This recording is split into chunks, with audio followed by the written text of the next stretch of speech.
வணக்கம் மக்களே, welcome to our YouTube channel. Palani Dandayuthapani Swamy ஞான கோலத்தின் மகத்துவம்.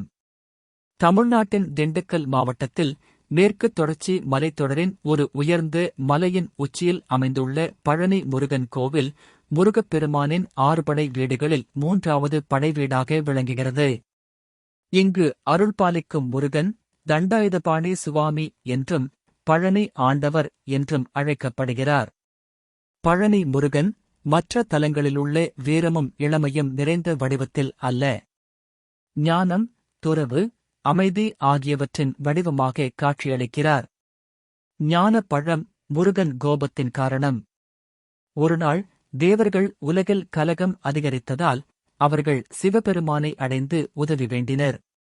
அப்போது நாரத முனிவர் சிவபெருமான் பார்வதியிடம் ஒரு ஞான பழம் கொண்டு வந்து கொடுத்தார். அந்த பழத்தை யாருக்கு வழங்குவது என்ற குழப்பம் ஏற்பட்டது. அதனால் சிவபெருமான் ஒரு போட்டியை வைத்தார். யார் முதலில் உலகத்தைச் சுற்றி வருகிறாரோ அவருக்கே இந்த ஞானப்பழம். கணபதி ஞானத்தின் வெற்றி. முருகன் தனது மயிலில் ஏறி உலகத்தைச் சுற்றி புறப்பட்டார்.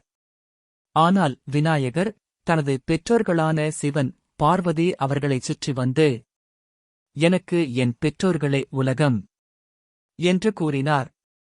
அவரின் ஞானத்தை ஏற்ற சிவபெருமான் ஞானப் பழத்தை விநாயகருக்குக் கொடுத்தார். முருகனின் மனவேதனை துறவு கோலம். உலகம் முழுவதும் சுற்றி வந்து இதைக் கண்ட முருகன் மனவேதனையுடன் கோபம் கொண்டார். எனக்கு இந்த உலகமே வேண்டாம் என்று கூறி அனைத்து ஆபரணங்களையும் விட்டு ஒரு தண்டை மட்டும் ஏந்தியவாறு பழனி மலையில் துறவியாக அமர்ந்தார். அதனால்தான் இங்கு முருகன் தண்டாயுதபாணி, ஞான கோலம், பழனி ஆண்டவர் என்று போற்றப்படுகிறார். பழனி மலையும் அதன் சிறப்பும். பழனி மலை சுமார் 450 அடி உயரம் கொண்டது. மலை உச்சியில் அமைந்துள்ள கோவிலை அடைய 693 படிகள், ரோப்-காரு, விஞ்ச் வசதி உள்ளன. இந்த மலை ஞானத்தின் உச்சம் என்று பக்தர்கள் நம்புகின்றனர். நவபாஷாண முருகன் அதிசய சிலை. பழனி முருகன் சிலை 18 வித மூலிகைகளால் ஆன நவபாஷாணம் கொண்டு போகர் சித்தரால் உருவாக்கப்பட்டதாக நம்பப்படுகிறது. இந்த மூலிகைகள் நோய் தீர்க்கும் சக்தி கொண்டவை. அபிஷேக நீர் கூட பிரசாதமாக வழங்கப்படுகிறது. அதனால்தான் பழனி பஞ்சாமிர்தம் உலகப் புகழ் பெற்றது. பஞ்சாமிர்தத்தின் மகிமை. பழனி கோவிலின் முக்கிய பிரசாதம் பஞ்சாமிர்தம்.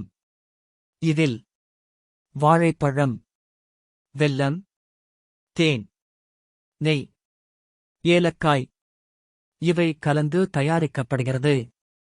இது மன அமைதி, உடல் நலம், ஆன்மீக பலன் தரும் என்று பக்தர்கள் நம்புகின்றனர். பழனி முருகன் அருள். பழனி ஆண்டவர். கல்வி அறிவு, மனத்தெளிவு, குடும்ப ஒற்றுமை, வாழ்க்கை வழிகாட்டுதல் அனைத்தையும் அருள்பாலிக்கிறார்.